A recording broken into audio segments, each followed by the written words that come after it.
Welcome to the Coach's Corner. We are here at the Tivoli Tap House where you can find great food as well as great beer. We hope you had a happy Thanksgiving. I'm Tony Almanza, and alongside me is Connor Dockery. Connor, I'm glad you're back on the show, man, and I hope you had a good Thanksgiving. How was that? Well, very stuffing, very filling. Still feeling the effects from it. I'm surprised it didn't explode. I had to dial back the belt loops there for a little bit, but I'm all good now and nice. Good for the show. Yeah, well, who do you have on the show today? Well, it's going to be the end-of-year soccer wrap-up show. We'll talk with women's soccer head coach Tracy Chao. Always a fun interview. We're going to ask her how year 2 went for her. And later on today's show, we're going to have 2 soccer players with us instead of 2 coaches. We're going to get to know junior transfer Brooklynn Mooney, and she's going to tell us about how the year went for her on the soccer team, as well as men's soccer player Jaydon Moreschini. He's going to tell us how his senior year went. Cool. I love how, how it's almost December, but we're still talking soccer here on the show. Absolutely. But before we bring on our first guest, we want to give a recap of what happened this past weekend in Roadrunner sports.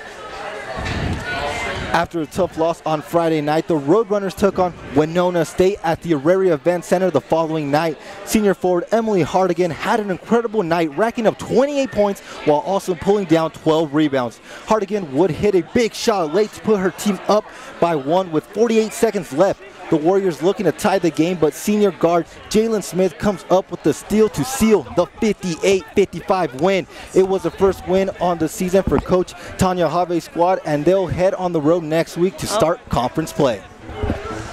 The men also took a loss on Friday and looked to rebound the following night against Texas A&M Commerce.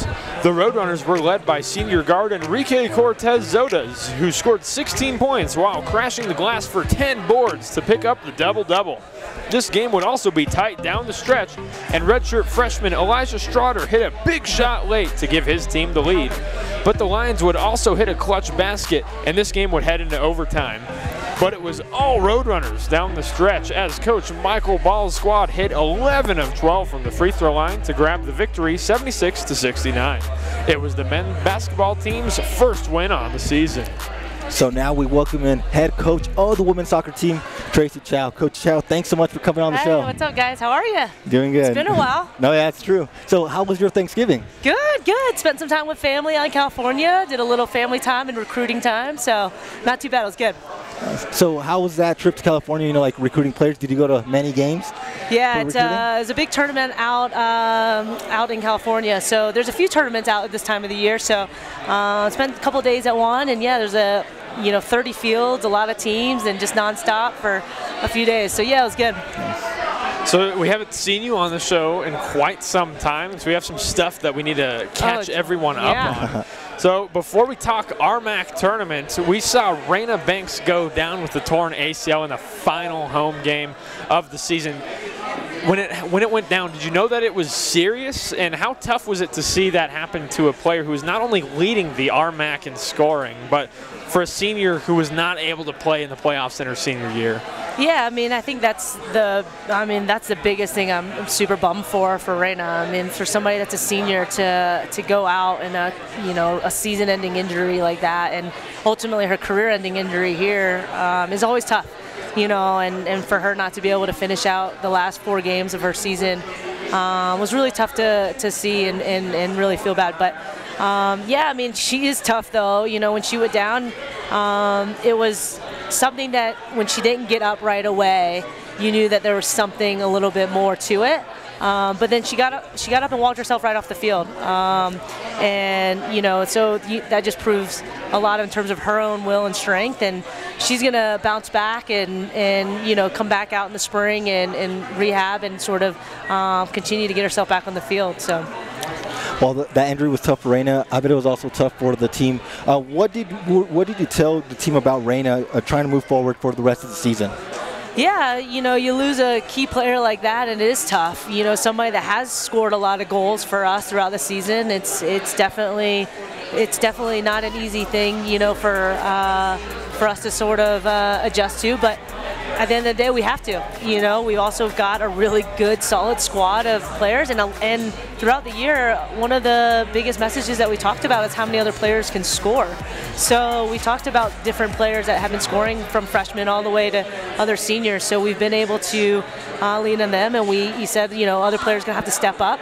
And, you know, we had players step up, and we're able to find the back of the net in different times. Now, unfortunately, it ended our season, didn't go the way we wanted to end, but, you know, really proud of how a lot of the other players stepped up and finished the season for us. So we mentioned that Reyna was a senior. There was also 4 other seniors on the team who were finishing their collegiate playing careers. What did those seniors mean to you, especially those who helped you in your transition from to going into a role as head coach into this season? Yeah, I'll be honest, this senior class was unbelievable. I told them, you know, in senior day and at the end of and you know, at Dixie too, you know, it's after that game, it wasn't about the loss or the end of the season. It was really about remembering the seniors and carrying on their legacy and thanking them for everything that they did. You know, Ari joined us. Ari joined the program when I joined. I had brought her in as a transfer, and she was an unbelievable person and somebody that just brought a level of energy to the field and to the team. She's so team-centric. It was always about what she could do for the team, and that was awesome. And Reagan's somebody that's got just this like a little bit of a low-key demeanor, but we have conversations with each other for an hour or so. Like if she comes and has a meeting, it's definitely going to be longer than 10 or 15 minutes. You know, we talk about everything, and so it was really cool to get to know her and see how much she's developed as a person and matured and continue to grow and on and off the field as well. And then, you know, Emily Romer became a captain and was one of the players that, you know, kind of held it back for us in the back line. But the biggest thing that it was her leadership. You know, her energy and her leadership on the field was immeasurable. So that was a fantastic part of her. And then Reyna, you know, somebody like Reyna, she's, you know, I think as much as you see all the accolades and things that Reyna got as a player, the biggest thing is how much she loves her team. I think that's something that you don't really see as often just watching game, but just seeing how she interacts with her team and how much she really does love them and loves being a part of it and I think she, you know, she really truly like worked her butt off all summer and this season for them and for the program. So it wasn't just about her, it was about doing something bigger than she's ever done here for the team. So, yeah. So let's talk RMAC tournament now. You had to travel to one of the furthest places to play in the first round against Dixie State in St. George, Utah, and it was 2-1. The Trailblazers got the win. So can you tell us how that game unfolded? Yeah, it kind of unfolded really quick right away, and we put ourselves, unfortunately, behind 1 goal down early. You know, they have Dixie's a solid, hardworking team, and they have a style of play that's they're direct in how they wanted to play, and they have a flip throw, and we knew it was dangerous. We've seen it before, and we gave them a chance like within 2 minutes in on the sideline. The girl flipped through it in, and another player got her head on it, and the wind was blowing, and literally, if it had gone an inch lower or an inch higher, it would have hit the crossbar, or it would have fell in Erica Torres' hand. So, yeah, I mean, when you go a goal down early, it's tough, and we battled and we fought, and I thought we played really well. The second half, we came out with a even more intense energy, and I thought that was fantastic. And Lauren Wins got her goal, you know, to put us in within 1. And to be honest, I thought we were knocking on the door. There was moments where we were just going to get another one, have an opportunity to get another one. And, you know, unfortunately, 90 minutes, you know, at some time the time's going to run out. So not exactly how we would have liked to finish, but, you know, it was a tough game.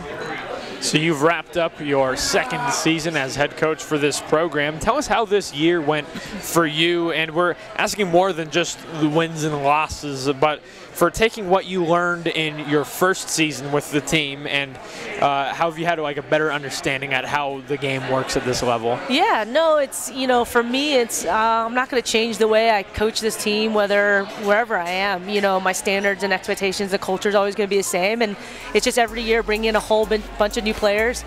This year specifically, bringing in 14. So yeah, it was, you know, the always challenge every year is when you bring in and you graduate new players or graduate old players and bring in new players, it's establishing the culture and the standards right away and starting to establish, you know, the philosophies and the goals. And so yeah, that was a challenge. You know, wins, losses aside, I thought that, to be honest, the culture was awesome. You know, the things that this team went through and dealt with throughout the season, they bounced back. They were always together. You know, we have our ups and downs, and I think this year's highs were really high. You know, our first month of the season, August 30th to September 23rd, we scored 20 goals and gave up 4.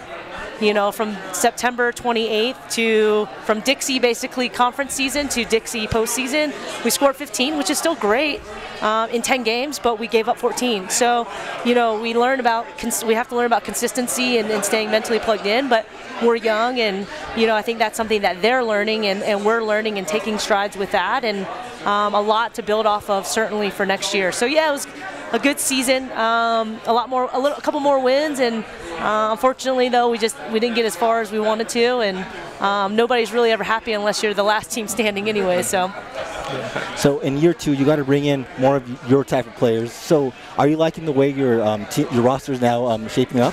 Yeah, I think it's just not necessarily players. It's just the person that's understanding what they're coming into. You know, it's every coach has a different personality and a different culture, and they see things differently, and they have different expectations. So right, wrong, or indifferent, it is how it is. So the players that I've had the last couple of years have been great. It's just different personalities that were recruited under different ideas, and so getting players that I can go through the recruiting process with. To me, the recruiting process takes a long time.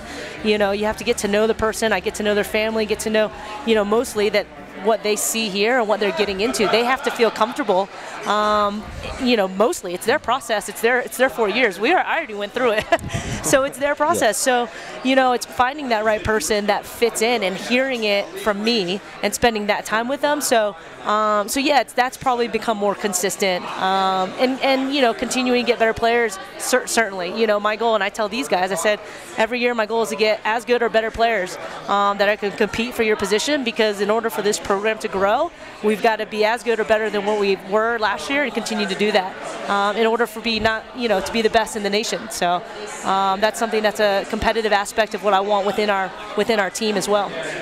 And one of those new players that you welcomed in was Brooklynn Mooney. She's a junior transfer from the University of Wyoming. She played a big role in rounding out that midfield. Tell us a little bit about Brooklynn and how she played for you this season. Yeah, Brooklynn was sort of, I would call her as like an unsung hero in the midfield for us. You know, she's somebody that didn't score a lot of goals or didn't get a ton of assists in terms of just, you know, like a Raina Banks, somebody that's a front runner, but she's always connecting the lines at some level for us. She's always on the ball, and it's whether she's breaking through a line on the dribble or she's hammering somebody in a tackle. You know, she's not the biggest player, but man, watch out. If you got the ball and she's coming after you, she'll come in and crush it pretty hard. So, you know, I love that part of that aspect of her game, and but just her composure on the ball. She reads the game really well. She reads the opponent. I always say, like, I feel like she actually plays games with the opponents, and she sort of baits them in. Like, she enjoys the fact of like drawing them in and doing, you know, making them look, you know, like she's about to do a move, or I'm going to make you look like a fool. So she's got such a creative game, and she's a true center midfielder for us, and she really connected a lot of lines, and a lot of the goals that we scored, she at some level was some aspect and part of it. So she's been a fantastic addition, and certainly has come, you know, she came from us from Wyoming and spent 2 seasons as their midfield, and a fantastic player for them, you know, and so she brings that level of maturity and experience to our team right away, which is different, which is not always easy to find. So which has been great. Well, Coach, it's that time now to play some Roadrunners trivia. Oh, geez, yeah. Are you ready to play? Well, hopefully I get some right this time. Well, you have a chance to earn a lot of points this time. Oh, a lot of points. Yes. 1 billion? 1 billion, Connor? Yeah. Billion. 1 billion. All right, good. You ready? Okay, I'm ready. Okay, so here's your question. Name as many women soccer All-Americans as you can, and they can either be from NSCAA All-Americans or Jacktronics All-Americans. Okay. Kylie Handeman, Kira Sharp, Becca Mays, Abby Rolfe was a Scholar Academic as well, right? Yeah, so is that double points as well? Okay. Eric Lansing is giving me the final, like, no. Let's see.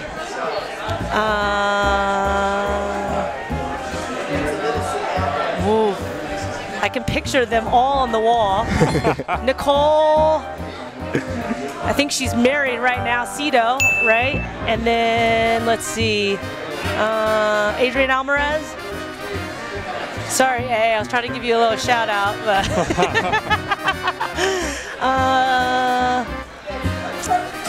let's see, Jessica, nope. Already on the first name. You were able to finish with 5 Okay, points. all right, well, that's better than 0. I didn't go goose egg this time. You missed some of the points before, but you've certainly made up for it this time. Okay, well, appreciate, you guys are so positive. I appreciate this positive feedback. Of course. Oh, yeah, no problem. Well, Coach, thanks so much for coming on the show all season long. Thanks, and guys. best of luck to you. Yeah, that's awesome. Yeah, We'll see you guys next fall. Yeah, thanks. Yeah. Can't wait. So we're taking our first break, but before we do that, we want to give you the tweet of the week. It comes from our volleyball team announcing to the Twitterverse that both Santaja Sturgis and Taylor Duryea were named to the All-South Central Region team. Both had incredible senior seasons, and for Sturgis, it was her second All-Region award, while it was the first for Duryea. We are so proud of what those two did to help our squad reach the NCAA tournament for the 19th straight season. Time for that break, but we're talking more soccer up next on the Coach's Corner. In the heart of the city, Metropolitan State University of Denver is holding the line on the American dream. Our students come from every background and experience. They are tenacious, purposeful, entrepreneurial. They choose the highest quality and best value in Colorado higher education, and they choose their own roads for more than 70 undergrad and graduate degrees. Relevant, hands-on, and affordable education. Discover your road to success at msudenver.edu. It's not about where you were born. It's not about your gender or the color of your skin, or whether you're rich, poor, or in the middle. No matter what you play, if you have the skill and drive to succeed in school and in sports, we'll provide the opportunity. I'm Michaela Gonzalez, senior forward from the women's basketball team. Good addition to the post for Gonzalez, and that one is good for 2. And you're watching the Coach's Corner. Get rowdy. Welcome back to the Coach's Corner. Before we talk with Jaydon, we want to tell you about a cool event that's happening right here at the Tivoli Tap House. The Tap House will be holding their High Hops Pie Night this coming Thursday, the 29th. The fun event will take place from 4 to 6 p.m. and when you order any of the 5 High Hops beers on draft, you can earn chances to win some awesome swag. So make sure you come on out to the Tap House this Thursday and have some great beer while earning free stuff. Visit TivoliBrewingCo.com for more info. So now we welcome in Jaydon Moreschini, senior from the men's soccer team. Jaydon, thanks so much for coming on the show. Yeah, of course. Thanks for having me. So you come all the way from Pueblo, Colorado. My grandmother used to live there. Tell us why you chose to play soccer and come to school here at MSU Denver as opposed to playing for rival CSU Pueblo, which is much more close to home. Yeah, growing up, I just, Pueblo's a pretty small town, and I kind of want to experience something a little bit more. So when I got the offer to come play at Denver, I came for my visit, and I just love the school, love the city, and I love the team. So it was just a good fit. So it says on your bio at roadrunnerathletics.com that you are majoring in biology. Is that still the case? And were you one of those kids that liked dissecting frogs in school? Oh yeah, it's still the case. Yeah, dissecting is really fun. Luckily now in college I get to do a whole lot more, from like sharks to rats and whatever. But yeah, I definitely grew up like that and grew up in the whole field of animals, so it's really cool. Nice. And what do you hope to do with that once you graduate from MSU Denver? I don't know yet. The plan right now is to go to vet school, but I still have a little bit of time to figure that out. Nice. And do you want to do that here in Denver? Yeah, I don't know. Wherever I can get in, pretty much.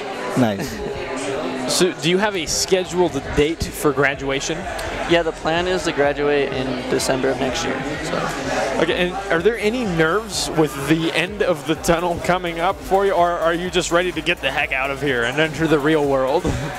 No, it's nerve-wracking for sure. I have to be a grown-up now, and I don't really know what that's like. I've always been in school and playing soccer, so it's kind of exciting, but it's definitely nerve-wracking. So you spent all 4 years playing here in downtown Denver. So you had some time to look back. Tell us what it's like to play for the Roadrunners and what's that meant to you. Yeah, it's an honor, honestly. The team has become a family for me, and I've come out with 4 years of different people that I've become really close to, and even the people that graduated when I was a freshman I still talk to every day. So it's definitely really cool, and I definitely really enjoy it.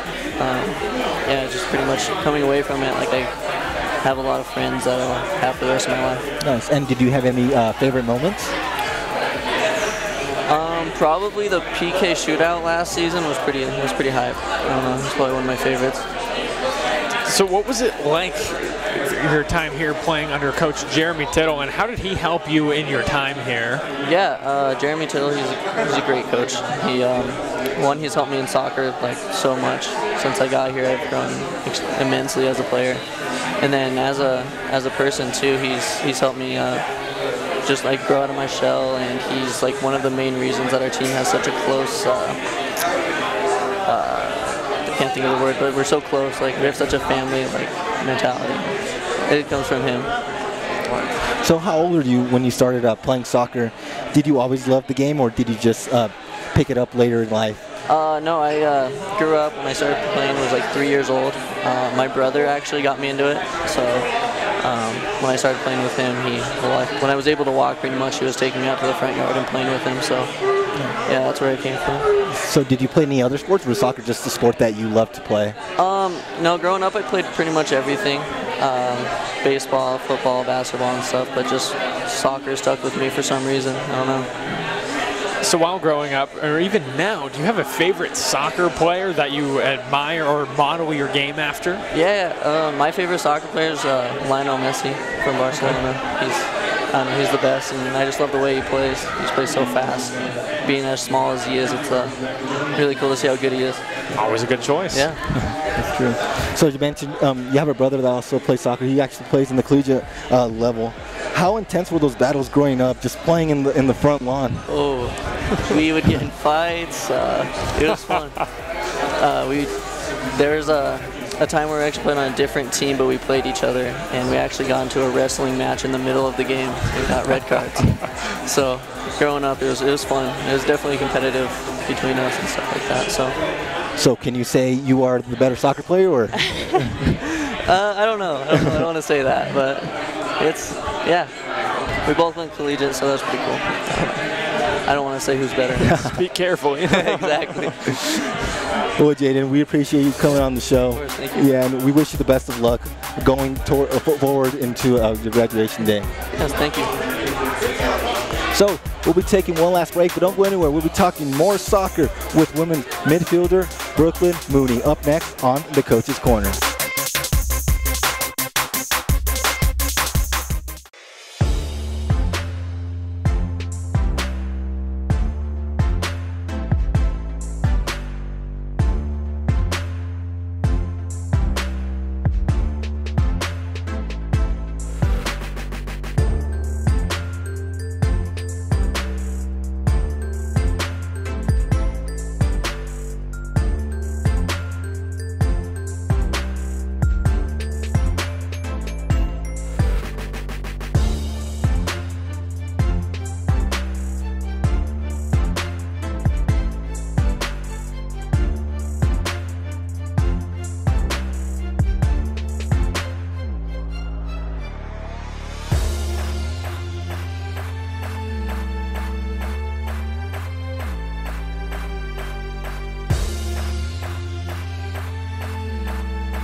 I'm Fantasia Sturgis, a senior outside hitter for the volleyball team. Roadrunners advantage here.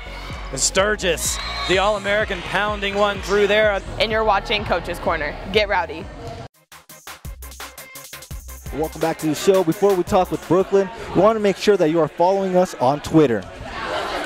We're at MSU Denver Sports.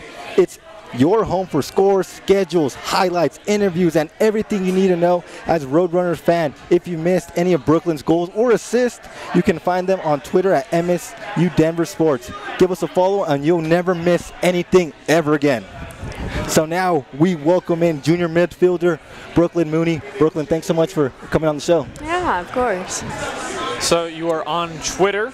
Are you big on Twitter? Are you just taking pictures of your food, or are you just keeping up with the local news? How does Brooklynn Mooney use Twitter? I don't really. Oh. Actually, this year was the first time I posted in a while because Tracy asked me to. But I like to just keep up with sports and stuff. Yeah. So you finished the first season with the Roadrunners Women's Program. Tell us how the first year went for you, and how was it changing from like a new transition with the team? Yeah, it was a lot of fun. I was actually just telling my parents the other day that it was probably like one of the best, most fun seasons I've had in a while. It was a big transition going from just my old team to this team, but it was a really fun, like exciting transition, and I thought we played well together. So yeah, this season you were a junior, but the first 2 years of your collegiate career you played at the University of Wyoming. Tell us why you decided to come over here to MSU Denver. I actually wanted to transfer just for the aviation program, and of course Wyoming didn't have that, so decided to come here, and it worked out because Jess is here too. So what do you hope to do with that aviation degree once you graduate? I'm working on getting my commercial pilot, so I'm flying right now at a different school and working towards that. Are you having fun flying? Yeah, it's so much fun. It's a lot of work, but it's fun. So when did you realize you wanted to be in aviation? As a kid, did you dream about maybe like flying around different countries, or? No, actually, it's crazy. I was doing the kinesiology program at Wyoming, going to be a PT, and then over winter break last year, I think it was, I went up and flew with an instructor just to try it out, and I ended up loving it, and so that's what changed, I guess. So now we know all about those aviation dreams, but tell us a little bit about how you got into soccer. Were you always a soccer player, or did it just come along later, like in high school? No, I've always been a soccer player. My mom coached me, and then my dad coached me, and it's just like always been in our family. Right. So for those of you who don't know, your cousin actually plays for the women's soccer team, Jessica. So can you tell us how fun it is playing with your cousin? Oh, fun? I don't know if I'd say that. No, I'm just kidding. No, it's awesome. We played high school together, and she would sometimes play for our club team, and I've always enjoyed playing with Jess. I mean, it's just fun having that like chemistry that we've always had, so it was nice. So you two were pretty close then growing up? Yeah, we lived 15 minutes away, and then her cousin was like my best friend, so just worked out like that. So keeping the family connection going, Jessica's sister Shannon plays goalkeeper at Colorado School of Mines. So we have to ask this question: out of all three of you, who is the best soccer player? You know, I wouldn't even like compare them to me, but no, I'm just kidding. I don't know. Shan's pretty awesome. It's crazy. We played indoor together, and she would always play on the field, and I'm always shocked at her foot skills. They're just insane. So can you talk to us a little bit about Tracy Chao, like what kind of coach she is? Just be careful, you know, she's right there. Yeah. She might hear what you gotta say. I'm gonna whisper this. Okay. No, Tracy's awesome. She's definitely one of my favorite coaches I've had like my entire soccer career. She's just so fun. Like today, she was talking, and in the middle of her speech, she nutmegs a girl. She's just like that. She's always fun and light with things for the most part. Yeah. So next season is going to be your senior season here as in your collegiate career. Can you tell us what you want to work on and improve before next season? Me individually, I've set a few goals. Tracy knows them, and I'm going to work for them, hopefully. I don't want to jinx it. I'm definitely going to work over winter break and make Jess come out with me and try to get fitter for next season. And then as a team, obviously, I just hope that we can pull through at the last couple games and make it farther than we did. Well, Brooklyn, thank you so much for coming on the show, and best of luck to you this offseason. Yeah, thank you, guys. Yeah. So before we call it a show, we want to tell you what's to come in this week in Road Runner Sports. Our basketball teams will start their conference season on the road this weekend. Both will head to Chadron, Nebraska to take on the Eagles. The women will tip off at 4 p.m. and the men will get going around 6 p.m.